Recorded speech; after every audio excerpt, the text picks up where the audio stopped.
사도행전 14장 19절부터 마지막 절까지 이제 1차 선교 여행이 마무리되는 그런 내용입니다. 오늘 본문은 19절로 20절 루스드라에서의 사건의 마지막 반응에 대한 이야기를 하고 있고요. 21절부터 28절은 이제 이 더베까지 갔는데 더베에서 거꾸로 왔던 길을 돌아서 가는 더베, 루스드라, 이고니온, 안디옥 그리고 배 타고 이제 수리아 안디옥으로 돌아가는 그런 내용.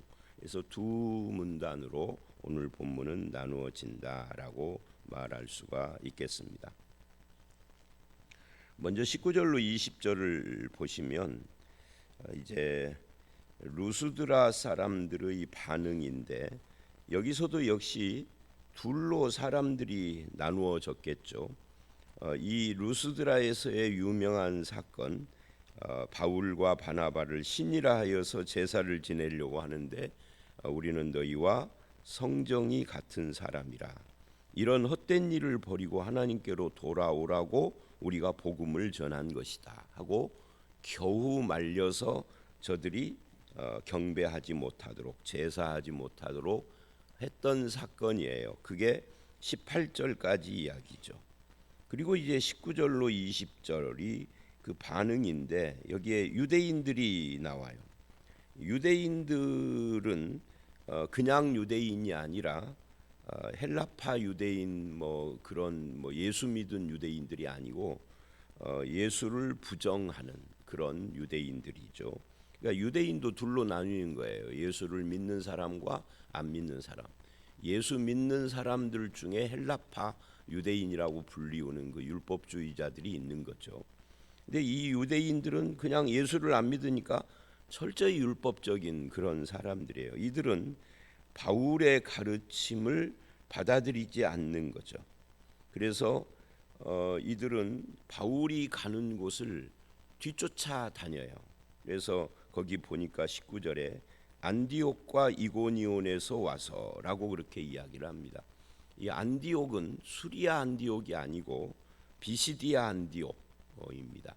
근데 거기서도 회당에서 바울이 복음을 전하고 두 무리로 나뉘었잖아요. 그리고 핍박을 해서 이제 거기를 떠나서 이제 1차 선교 여행지를 쭉 도는 건데 그곳에서부터 쫓아온, 이게 이 안디옥을 지도로 보면 지도 터키 지도를 전체를 놓고 보면은 작으니까 옆에 있는 것처럼 보이는데 확대해서 보면 옆에 있는 게 아니죠.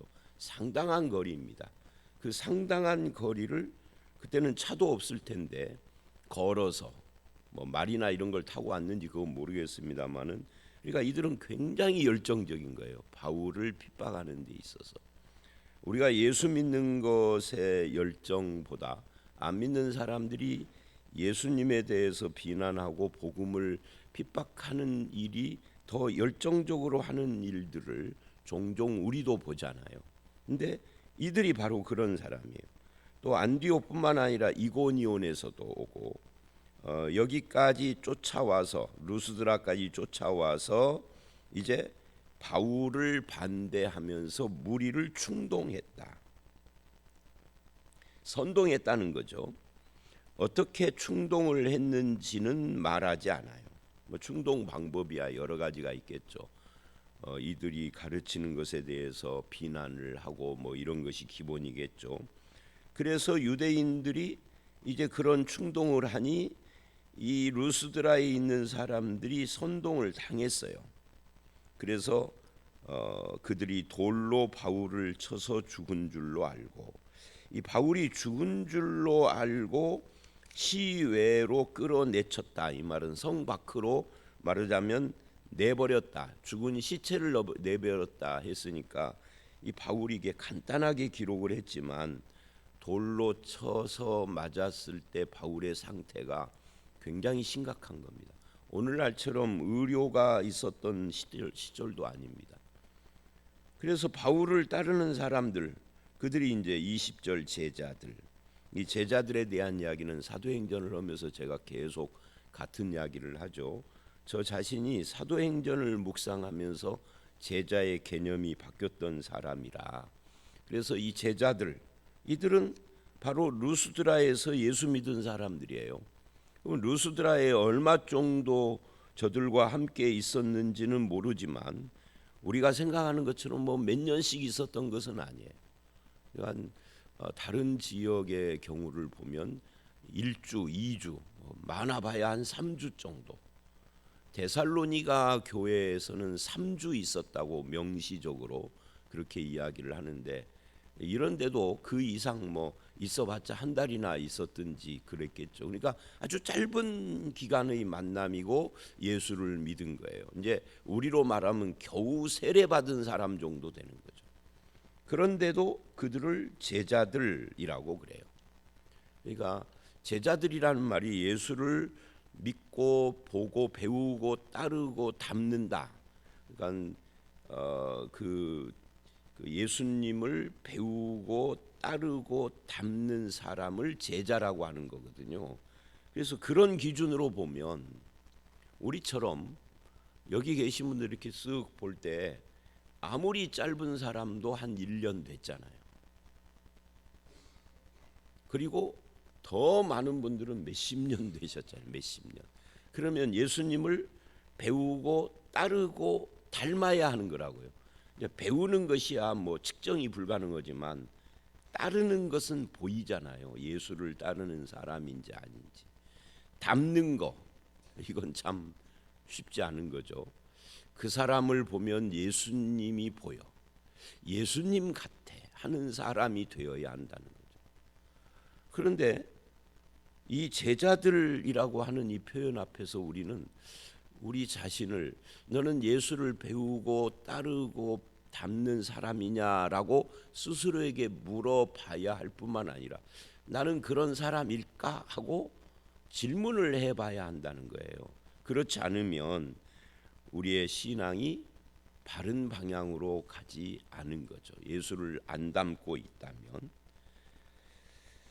자, 그 제자들이 이 죽은 줄 알고 예수의 시체라고 바울의 시체라고 생각한 그 시체를 둘러싸고 있는데 바울이 일어난 거예요. 무슨 뭐 응급 처치를 했는지 안 했는지는 성경이 기록을 안 하니까 그 당시의 수준으로 뭐 응급 처치를 했겠죠. 뭐 피 나온 데를 좀 닦고 싸매주고 뭐 이런 것을 했겠죠. 돌로 쳤으니까 어디를 맞았는지는 몰라도 돌로 어디를 쳤겠어요? 등짝을 쳤겠습니까? 등짝도 쳤겠지만 주로 머리나 얼굴 같은 데를 쳤을 가능성이 있는데, 그런데 안 죽고 일어난 거예요. 죽은 줄 알고 내버렸는데. 자, 그러면 여기서 이제 질문이 생기는 거예요. 제자들이라는 이 단어에서도 질문이 생기지만 그건 이제 제가 하는 이야기고요. 이 성경을 볼 때 만약에 저와 여러분이 복음을 전하다가 이렇게 죽을 뻔한 끔찍한 이런 일을 내가 당했다. 그러면 그 다음에 우리의 삶은 어떨까요? 아마 우리들 중에 어떤 사람들은 이 징글징글하다. 이런 삶을 사는 거 내가 예수 믿어가지고 왜 이런 일을 당해야 되느냐. 나 예수 믿을 때 사실은 행복하려고 예수 믿었고 복 받으려고 예수 믿었고 편안하게 살려고 예수 믿었는데, 제가 어저께 말했던 전주의 어떤 이름도 몰라요. 페이스북은 그 본인 이름을 안 썼더라고. 본인 이름이 아닌 뭐 좀 성은 썼는데 앞이 영문자예요. 근데 여자라는 것은 분명하고요. 어디 정당에 소속된 것 같더라고요. 내가 어디라고는 모르겠는데 정치적인 이야기 뭐 당 이야기를 좀 해요. 근데 이분이 불교로 개종했다고 그랬잖아요. 근데 단편적으로 계속해서 자기 속에 있는 이야기를 짤막짤막한 글로 계속 그동안에 올렸거든요. 그 중에 한 대목이 이런 거예요. 내가 교회를 다니는 것은 편안하려고 교회를 다녔는데, 그런 표현들. 근데 이 본문은 바울이 예수를 전했는데 거의 죽을 지경까지 어려움을 당한 겁니다. 편안하려고 예수 믿었는데 이거하고는 완전히 반대예요. 환난을 당한 거죠. 어려움을 당한 거죠. 행복하려고 믿었는데 오히려 어려운 일만 잔뜩 당해서 우환이 생긴 거예요. 그러면 여러분들은 어떠시겠냐는 거죠. 예수야 믿겠지만 제가 질문하는 것은 그러면 또 가서 복음을 전할 수 있겠느냐는 거죠. 이 징글징글하다. 이제는 좀 가서 좀 쉬고 싶다. 이제는 이거 안 할 거야. 나 죽을 때까지 편안하게 예수 믿을 거야. 이랬을 것 같다는 거죠. 아주 오래전 이야기인데요. 제가 이 교회 오기 전이니까 꽤 오래전, 진안에 있을 때니까 전주에 어떤 기독교 서점을 왔는데, 이야기도 우리 교회 오래 다닌 분들은 저한테 들었던 이야기입니다. 그 기독교 서점 안에 손님이 아무도 없고 어떤 남자분 오고 나오고 둘만 있는 거예요.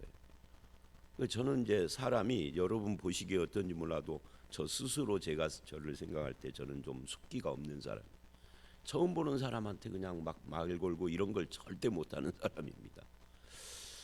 근데 그분은 반대인 것 같더라고요. 처음 보는데 와가지고 내가 누구냐고 묻지도 않고 막 자기 이야기를 하는데 뭐라고 그러냐면 목사인 거예요. 내가 묻지도 않았는데 내가 어디 가서 이제 다시 교회를 개척한다면, 지금은 개척이 아니라 어떤 교회를 담임을 하고 있는 거예요. 시골에 있는 어떤 교회인데 거기에 담임을 하고 있는데, 내가 어디 가서 개척을 할까 지금 생각을 하는데, 개척을 하면 대한예수교 장로회에서 장로회 띄워버리고 올 거라고 그러더라고요. 내가 막 말을 하는데 안 쳐다봤어요. 그러다 그 말을 하기에 쳐다봤어요. 왜 그러죠? 그랬더니 쭉 이야기를 하는데, 한마디로 말하면 장로들한테 끝급수를 당한 거예요.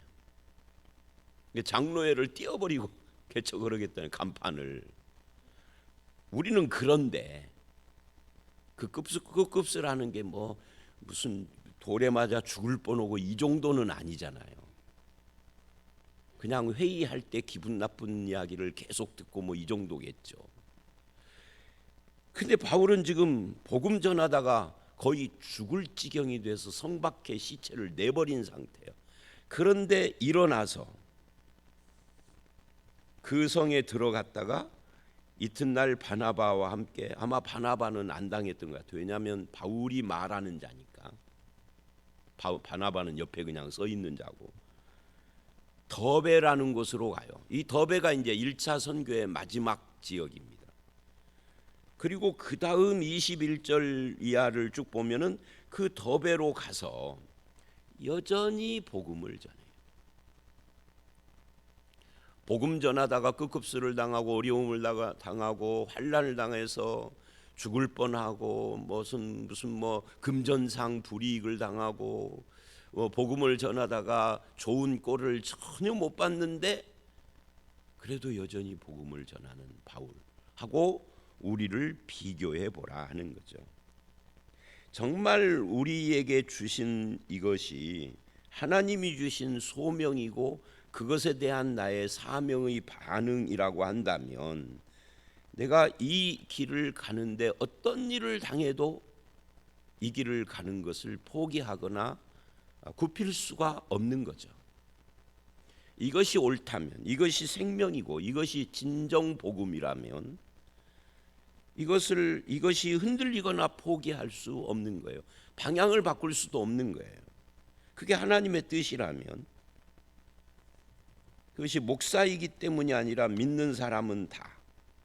예를 들면 이제 저는 저를 이야기를 금방 했지만 이렇게 한번 돌려보자고요. 내가 집사야. 어떤 교회 봉사를 하는 겁니다. 어제 보니까 저쪽 교육관 3층에서 그 3층 옥상 쪽을 달아내는 일을 하는데, 이렇게 경사지게 했어요. 그래서 물어봤더니 법적으로 허용되는 최대 높이가 그건 거예요. 그 이상을 하면은 불법 건축물이 돼서 뜯어내야 되고 벌금을 물어야 되고 그러는 거예요. 공사가 천만 원 이상 뭐 원래 예상적이는 3,500 정도 드는데 이제 우리 교회 설계하는 집사님이 어떻게 되게 잘해줘서 천 몇백만 원 드는 그리고 상당히 큰 돈 공사죠. 그거를 불법으로 해가지고 뜯어낼 수 없잖아요. 법대로 해야죠.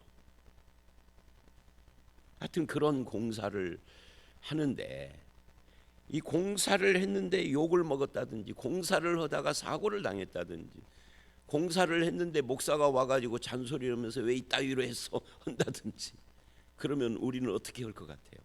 이러는 거죠. 우리는 에이씨 나 안 해. 내가 다시는 교회 일을 하는가 봐라. 거기 공사하는데 참여한 장로님 집사님들이 한 6분 5분 6분 되는데 뭐 교회에서 일당을 주었어. 심지어 교회에서 밥을 사 먹였어.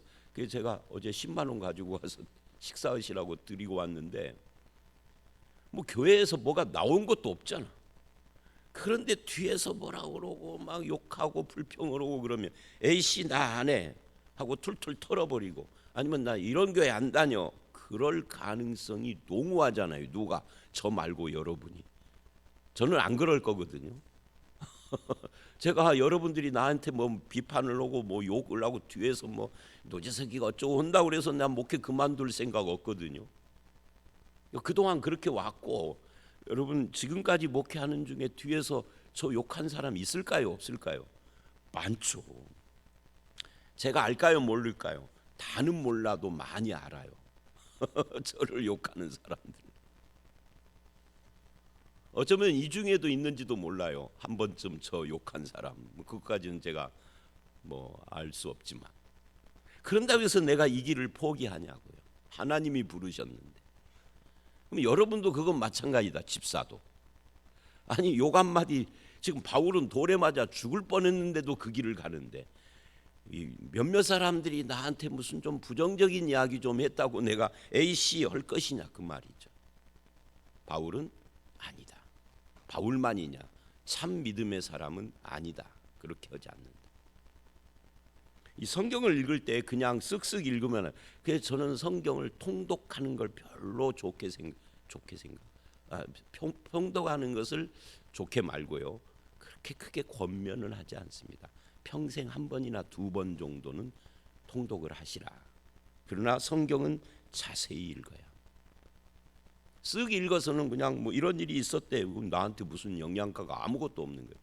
이걸 자세히 읽으며 묵상하고 또 생각하고 나에게 적용하고 해석도 물론 해야 되지만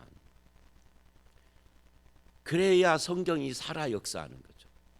스토리 아는 것은 동화책 아는 거고 같은 거예요. 스토리만 알아서 뭐 다윗이 골리앗을 죽였대. 그래서 어쨌다고. 그거 모른다고 해서 뭐 큰 문제가. 그러나 다윗이 골리앗을 죽일 때의 사건을 자세히 읽으면 거기에서 나에게 엄청난 도전과 유익과 이런 게 오는 거죠. 그냥 쓱 읽으시면 이제 지나갑니다. 자, 그런 이야기들이 쭉 해서 여전히 복음을 전하고 많은 사람을 제자로 삼고 어떤 사람은 나를 핍박하지만 어떤 사람은 제자가 돼서 예수를 따르는 사람들이 생기니 그 보람으로, 그죠? 그 보람으로 욕하는 사람을 바라보고 A씨가 아니라 그래도 내 말씀을 듣고 믿어보겠다라고 발버둥을 치는 그 사람들을 바라보고 더 많은 사람들이 유익을 얻잖아요. 제자들이 생기고 그래서 이제 제자로 삼는 일을 하고 다시 거꾸로 루스드라를 거쳐서 이고니온과 비시디아 안디오로 돌아갔다라고 하고 22절서부터는 돌아가면서 무슨 말을 했는지를 다시 중복해서 반복해서 말을 하는 겁니다.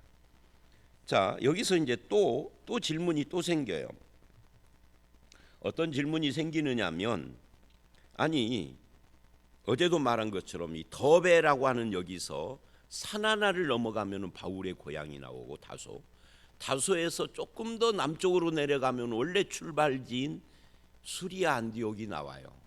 그리 가면은 여행 일정이 제가 보기에는 한 5배에서 6, 7배 정도 이 지도상의 거리를 보면 배 타는 거리까지 합한다 해도 훨씬 단축이 돼요. 그런데 고향도 들려보고 싶고 이런 거고 비슷한 거죠. 제가 고창에 볼 일이 있어. 고창에서 20분만 가면 우리 고향. 근데 고창에서 우리 고향 안 가고 전주를 통해서 서울로 갔다. 이런 거고 비슷하잖아요. 왜 그랬을까 하는 거예요. 오늘 본문이 짧지만 왜 그랬을까에 대한 질문이 여러 개가 나와요. 이유는 딱 하나예요. 예수 믿은 제자들, 저들이 믿은 지 얼마 안 됐어요. 처음 시작했던 그 안디옥은 조금 됐겠지만 조금 됐다 해도 그것이 몇 달인 거지 그렇게 오래 안 됐어요. 그래서 뭐가 염려가 될까요? 믿음이 깊이 뿌리를 내리지 못할까 봐. 나는 이제 이걸로 이렇게 해서 원래 출발지인 수리아 안디옥으로 돌아가서 좀 몸도 좀 쉬고 선교하느라고 지쳤으니까 그리고 나서 그 다음을 생각을 해야 하는데 이 사람들은 내가 이렇게 복음을 전하고 교회를 세워놓고 가면 이 교회가 계속 서 있을까? 신앙이 안 흔들리고 뿌리를 내릴까? 이게 굉장히 염려되잖아요. 여러분은 우리 교회가 앞으로 10년 후에 20년 후에 또는 뭐 30년 후에 어떤 모습으로 잘 신앙을 유지하며 부흥하며 든든하게 서 있을 것인가에 대해서 궁금하지 않으세요? 바울도 교회가 염려됐다 그 말이에요. 그래서 쉬운 길을 포기하고 되돌아가는 겁니다. 근데 이게 되돌아가는 것이 왜 어려운 일이냐면 각 성마다 핍박받아가지고 도망 나왔잖아요. 어떤 데는 죽을 뻔했고 아니 거의 죽었고 근데 그 성을 다시 돌아간다라는 것이 쉽지가 않은 거예요. 여러분 제가 은퇴를 했는데 은퇴할 때 좋게 은퇴한 것이 아니라 막 욕을 교인들이 다 싫어했어. 그 교회를 1년 후에 다시 간다고 생각해봐요. 죽을 것 같죠. 안 가고 싶죠. 가능하면 서부 제1교회를 가지 서부중앙교회는 안 가고 싶죠. 그런 심정이었을지도 모르는데 바울은 가는 이유가 뭐냐? 딱 하나예요. 영혼을 즉 사람을 단단하게 믿음 위에 세우고 양육해 놓기 위해서. 그래서 간단하게 돌아가면서 뭐라고 했다는 말만 했지만 이게 한마디만 했겠어요? 거기에서 좀 머물면서 사람들을 신앙 위에 처음에는 복음 전하는 것이었지만 이미 믿는 자들이니까 신앙 위에 단단히 세우려고 양육을 요즘으로 말하면 성경 공부도 하고 이렇게 양육을 하며 교제를 하는 데다가 집중을 했다. 이 복음을 전하는 것도 귀하지만 믿은 자들을 믿음에 머물도록 양육하는 것도 굉장히 중요하다. 믿음에 머물러 있으라 권하고 그랬지만 이게 그냥 권한 것이 아니라 그들을 양육했다는 이야기예요. 또 몇 가지를 이야기했는데 그 큰 줄거리가 두 가지예요. 첫 번째는 믿음에 머물람, 믿음 위에서 흔들리지 말고 있으라고 양육을 했다는 이야기고, 두 번째는 우리가 하나님 나라에 들어가려면 많은 환난을 겪어야 할 것이라. 내가 하나님 나라의 백성인데 그 이루어지는 하나님 나라를 바라보고 있는데 그러려면 좋은 일도 있겠지만 환난도 겪어야 한다. 예수 믿는 사람이 환난을 겪는 것은 어떤 면에서는 필수적인 거예요. 환난의 종류나 깊이나 이런 것의 차이는 사람들마다 각각 다르겠죠. 근데 우리는 아까도 말씀드린 것처럼 예수 믿는 거 행복하려고 믿는데 라고 현대 교회는 방향이 조금 잘못됐다는 거예요. 예수 믿으면 행복한 것이 있죠. 없는 게 아니죠. 근데 행복하려고 믿는 것만 있는 건 아니다. 환난도 있다는 거예요. 우리의 최종 목적은 행복이 아니라 뭐예요? 하나님 나라죠. 하나님 나라에 들어가는 그 과정 중에 행복도 있고 기쁨도 있고 충만함도 있지만 반대로 환난도 있고 어려움도 겪고 여러 가지 질고도 생기고 인생살이가 그러니까 거기 복음까지 있어서, 그래서 이런 것들을 미리 예방주사를 놓듯이 하는 거예요. 미리. 겪은 뒤에 네가 겪는 환난이 이런 의미야 하는 것도 의미가 있겠지만 그런 걸 겪기 전에 예수 믿는 것은 무조건 축복만 받는 것이 아니야. 환난도 있는 것이니까 하고 예방주사를 놔주는 거예요. 그래도 이 사람들이 어그러진 말을 하는 사람들이 등장을 해서 유혹을 하면은 흔들려서 이상한 신앙으로 변질되는 것들이 생기는 거죠. 그래서 이렇게 하고 그리고 또 한 가지를 하는데 그게 뭐냐? 이제는 조금 시간이 많이 막 몇 년씩 지난 것은 아니지만 그래도 조금 시간이 지났으니까 장로들을 택했다. 우리처럼 뭐 이 장로가 그 교회를 10년을 다니고 그런 건 아니에요. 장로들을 택해서 교회의 지도자를 세웠다는 거예요. 왜? 지도자를 세워놔야 교회가 흔들리지 않고 잘 설 것이니까. 그래서 교회의 지도자들은 이런 거예요. 장로, 권사하는 이런 지도자들은 내가 장로가 됐으니까 목사가 나를 좀 더 가까이 이런 것이 아니라 내가 성도들을 더 가까이 해주는, 성도들을 붙들어주는. 근데 한국 교회는 이게 거꾸로예요. 목사가 장로인, 권사인 나를 잘 안 찾아온다고. 제가 지난해 있을 때도 그런 이야기를 어떤 권사한테 들었거든요. 아니 세상에 지난해 있는 많은 목사들이 자기 교회 권사도 아닌데 나를 그렇게 시시때때로 찾아와서 기도해 주는데, 왜냐하면 그분이 부자였거든.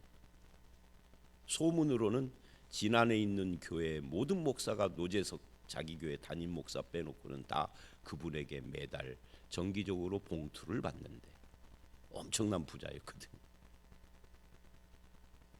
근데 자기 담임 목사는 대신방 때 말고는 안 찾아오니까 무슨 일이 있어야 찾아가지. 뒤에서 뭐라고 했다는 소문을 들었어요, 제가. 근데 여러분 그 뒤로도 안 갔어요. 무슨 일이 있을 때는 갔죠. 신방이 발생해야 가는 거예요. 여러분 장로가 되고 목사가 된다는 것은요, 남보다 목사 신방을 우선적으로 받는 존재가 됐다는 것이 아니라 신방 안 받아도 이제 내가 신방하는 사람이 됐다는 뜻이거든요. 한국교회는 이것이 병들었어. 잘못됐어. 장로나 권사가 됐으면 서리 집사나 집사가 아닌 평신도들이나 이런 사람들의 어려움을 돌보고 그러라고 시킨 거예요. 그 직분의 의미가 그거예요. 근데 그렇게 하시는 분들을 제가 별로 못 봐서 있기는 있는데 많지가 않아. 100명 중에 뭐 한 대여섯 명이나 될까? 제가 모르는 부분도 있겠죠. 이 장로를 택하여 금식하며 그들이 믿는 주께 그들을 위탁하고 주님을 의지하고 교회를 바르게 세워라 하고 떠났다 하는 이야기예요. 그래서 이제 비시디아 가운데로 지나 밤빌리아로 해서 버가에서 또 말씀을 또 전하고 거기도 교회가 세워졌으니까 아달리아로 내려가서 배 타고, 이게 해변입니다. 거기 제가 말한 그 산맥이 보이는 그 해변가, 거기서 배 타고 수리아 안디옥으로 돌아갔다. 그 안디옥은 어디냐? 두 사도가 이룬 그 일을 위하여 전에 하나님의 은혜에 부탁하는, 즉 선교사 파송받은 그 교회로 돌아갔다 그 말이에요. 그리고는 27, 8절 그들이 이르러 교회를 모아, 여기 교회를 모아라는 표현을 보십시오. 아니 예배당을 어떻게 모으죠? 여기서 말하는 교회는 예배당이 아니라 성도들을 교회라고 한 겁니다. 성도들을 모아, 즉 교회를 모아 하나님이 나와 함께 하신 일과 이방인들에게 믿음의 문이 여신 것을 보고하고, 선교 보고했다. 선교 보고가 두 가지다. 하나님이 함께했다. 하나님이 믿음의 문을 여셨다. 자기들은 하나님이 함께하는 것을 옆에서 지켜보면서 거기에 따라서 하나님께 쓰임 받았다 그 말이죠. 그러니까 함께하신 분도 하나님, 믿음의 문을 여신 분도 하나님. 선교 보고를 했어요. 하나님이 함께하셨다고. 그리고 제자들과, 여기서도 또 그러죠. 안디옥 교회 성도들을 제자들이라고, 함께 오래 있으니라. 이제 다음번 선교를 위하여서 좀 몸을 쉬고 여러 가지 뭐 오래 있으면서 놀았겠어요. 이들이 원래 안디옥교의 지도자들인데 거기서도 여전히 성경을 가르치고 이런 건 했겠지만 좀 쉼을 얻었다 하는 이야기입니다. 재충전의 시간을 가졌다. 여러분 이 말만 한마디 하고 이제 오늘 말씀 마치겠습니다. 가끔 우리가 우리 교회에 방문하는 우리 교회에서 파송한 신장로님, 박장로님, 뭐 최경아 선교사님 뭐 이런 분들도 있지만 더 많은 사람들은 우리 교회가 협력하는 분들이잖아요. 근데 이런 이야기를 들었어요. 우리 교회가 협력하는 우리 교회 파송이 아닌 어떤 선교사님에게 최근이 아니라 몇 년 전에 한 3, 4년 전에 본인이 파송한 교회는 전주에 있지 않고 다른 지역에 있는데 전주에서 머물렀어요. 또 우리 교회에서 머무는 곳을 제공을 해줬어요. 내가 물었어요. 왜 그 지역으로 안 가느냐 했더니 거기를 가면 선교사가 가면 그 양반은 1년에 한 번 오는 것도 아니라 몇 년에 한 번 와요. 먼 곳에 있어서. 동남아 같은 데는 가까운 곳이니까 1년에 한 번씩 왔다 가고 너무 더우니까. 근데 그분이 있는 곳은 먼 곳이라 그럴 수도 없어요. 그냥 몇 년에 한 번 오면 왜 또 왔느냐고 교인들이 자꾸 물고 이번 주에 가서 인사하고 다음 주에 가면은 아직도 안 갔어요? 그런데 있을 수가 없대. 이런 빌어먹을 교인들이 어디 있어? 지가 한번 가보라지 그 이슬람권으로. 여러분 우리는 그러지 맙시다. 사정이 있겠지. 몸도 좀 아프고. 그 당시에 사모님이 뭐 수술도 하고 그랬거든. 근데 왜 아직도 안 갔느냐고 물으니 갈 수가 없다는 거예요. 그래서 전주에서 우리 교회에서 제공하는 곳에서 머물다가 이제 사모님 몸 추수를 하고 이제 수술하고 다 추스르고 그리고 나서 갔어요. 근데 그 이야기를 듣고 참 마음이 안 좋더라고요. 어떻게 지들이 파송해 놓고 그럴까? 그래서 제자들과 함께 오래 있는데 누가 바울에게 아니 바울 아직도 2차 선교 안 가? 라고 묻는다면 얼마나 황당해요. 그러면 안 되는 거죠. 우리가 그리스도 안에서 형제가 됐다는 것은 내 피부치처럼 아이고 또 2차 또 가려고 힘든데 어떡할까? 그러면서 격려해주고 기도해주고 주머니에 뭐 있으면 좀 주고 그래야 되는데 그게 사랑이고 그래 공동체인데. 자 오늘 말씀 여기까지입니다. 그래서 오늘 말씀 징글징글한 일을 만났는데도 복음의 사명은 여전히 계속된다. 예수 믿은 지 얼마 안 됐는데도 제자들이다.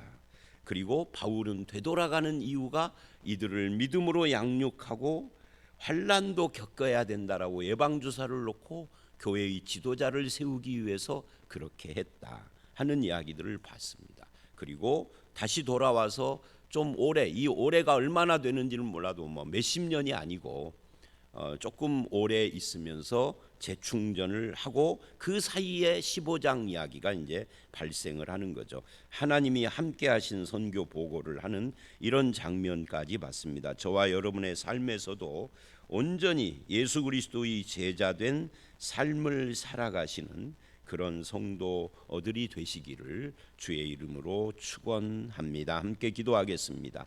하나님 아버지, 우리가 예수를 믿는다는 것은 그 안에 기쁨도 있고 행복도 있고 복된 요소들도 많이 있지만 한편 우리가 예수를 믿는다는 것은 때로는 환난을 겪어야 하는 일도 있음을 이 말씀을 통하여서 봤습니다. 바울이 그렇게 당했지만 그러나 하나님의 부르심과 사명에 대해서 흔들리지 않고 믿음의 길을 가며 주님 어려운 일을 당했다고 그래서 그 삶의 방향을 바꿔버리는 그런 어리석은 일을 하지 않고 여전히 하나님 나라와 복음을 위하여서 사는 것을 봅니다.